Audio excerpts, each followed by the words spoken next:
Good afternoon.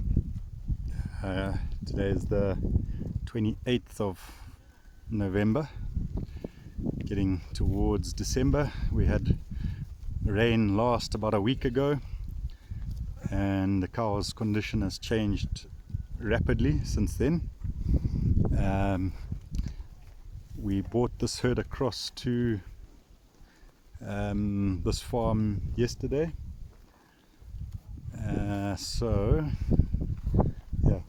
They slept. I don't know if you'll recognize this, but this is our feedlot area. I've run out of the good feed I was feeding some cows, plus I sold 7 to Chingelo training farm last week and 14 to Majuru in Lusaka this week, so that would have only left me with about 9 ready to feed, and it's not really worth looking after 9 only. So we've just joined the herds here, and yeah, this is the bottom of that feedlot field. There is some good food, but it's not nearly as good as up top. I can't really say why. I think down this end our goats and sheep sometimes escape the fence, and then they come in. Obviously lucerne is a very nutritious feed, and so is chicory, so I think they hammered those, and that's not great.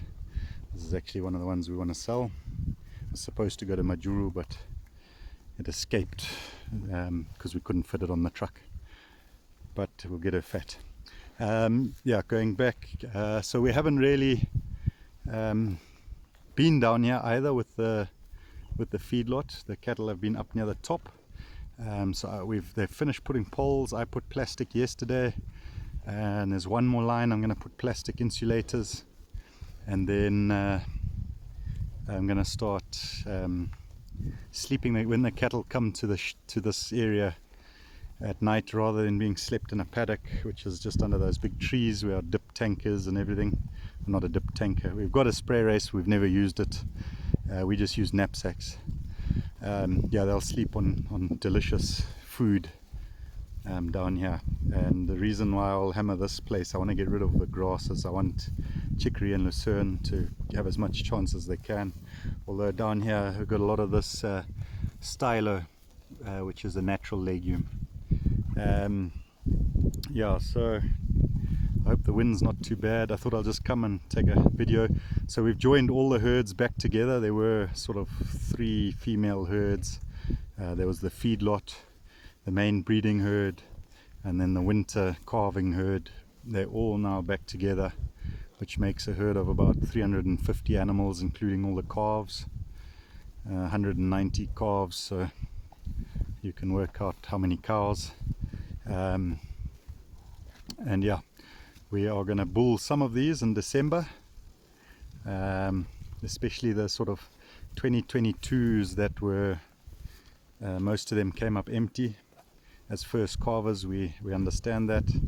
There were some heifers that didn't get pregnant. They'll also be bulled in December for a short period. Look at this pair, mother and daughter, beautiful, isn't it?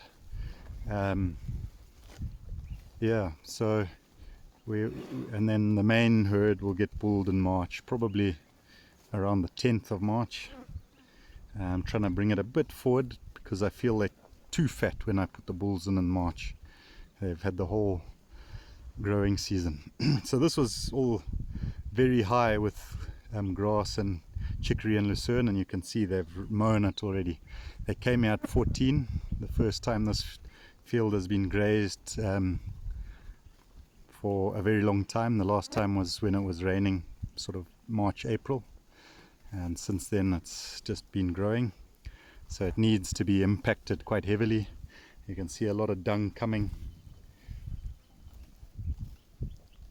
This will all add to growing a better crop here. Oh, she gave me a fright. Friendly Angoni. This belongs to Given Wenda Given. He's got a few in the herd, and then I just saw a calf belonging to one of my guys, Robert. And if any of them buy cattle and want to keep them under my management, they can.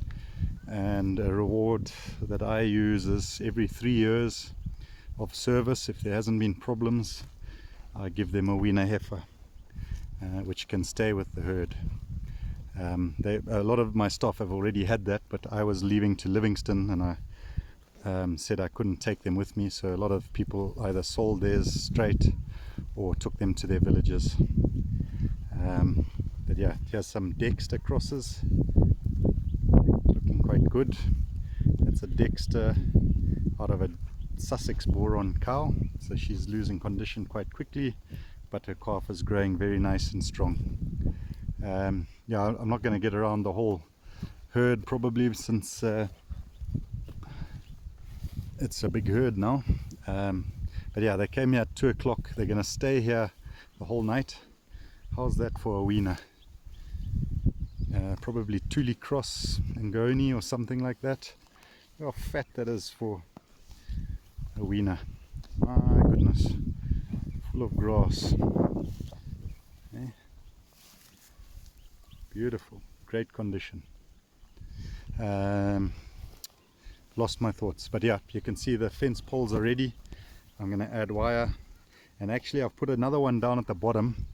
I am going to bring the sheep and goats, but do the same thing with electric fencing, box them in, and any weeds that I don't want and stuff, will really let the sheep and goats go at them, because they'll get rid of those weeds, and hopefully the strong stuff like lucerne and chicory and these natural legumes will come through.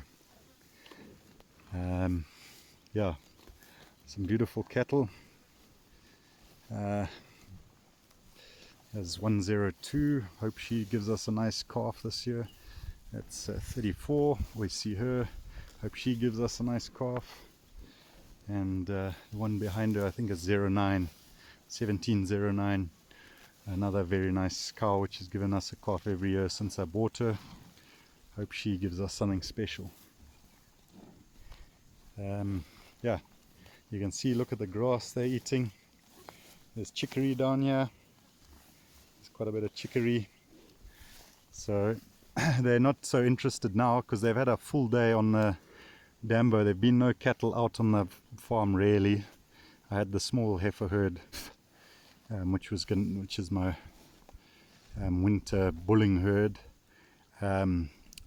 They've been here, but not really where these cows went this morning. So they were full of grass before they came here, so they're not really that interested in what we're grazing here. But they're going to sleep on this paddock all night, and tomorrow morning Given has informed me that he won't take them away, because I told him I wanted them to be tighter so that they can knock down the weeds which are not edible and stuff. So he has assured me by the morning they won't leave until the cows start to get hungry and eat properly, which will clean this field up, and maybe I'll even come and make a video tomorrow, who knows. Yeah, so yeah, this is the herd. Some of our 2024 heifers now will be ready for the bull this year. They've got 4 months pretty much before the bulls join, and then hopefully they won't give me a bad result like the 2023s. Only very few of the 2023s calved. So yeah, lots of different things. If you look across the screen, very different cattle all around. Some with humps, some without, some with navels, some without, some with colors, some without, some with coats, fur coats, and some without. Yeah, interesting. So here we have Angoni. So that's like an Angoni cow there, and then these are calves from an Angoni bull. That one, that one. This is a Dexter. You can see by the hair. Look in the ears, in the back of the neck. Hopefully mums won't be cheeky, but this is an Angoni cross bull calf. This is also, so the mother's Angoni, but the bull will also be Angoni. Both were black, and out pops a red calf. Isn't it amazing what genetics can do? This one had a bit of stomach problems as it calved, the cow, and I think I can see that reflecting in the calf. The calf's not as strong as some of the other young calves that are around. But hopefully with all this delicious grazing, she'll pick up quickly and recover and be a strong calf. Another Dexter here in front of me. I would guess I was going to say a bull, but it's actually a heifer. I struggle with the European breeds to tell because they look quite masculine and strong generally, even as a female, whereas with the Indicus breeds, the Angonis, the Borons, even the Sangha types, the Tuli and Goonies, generally you can see by the head whether it's going to be a bull or a heifer. Yeah, so generally pretty happy with condition now. Another beautiful weaner, look at that, ready to grow with all the green grass that's going to arrive, always arriving. I wonder if these two are mother and daughter, very similar markings, except that this one's polled. Yeah, also a weaner, some nice weaners. And when I say weaner, they were weaned 2 months ago. But yeah, we still call them weaners. We're about to run out of battery, so I'll end there. Thanks for watching.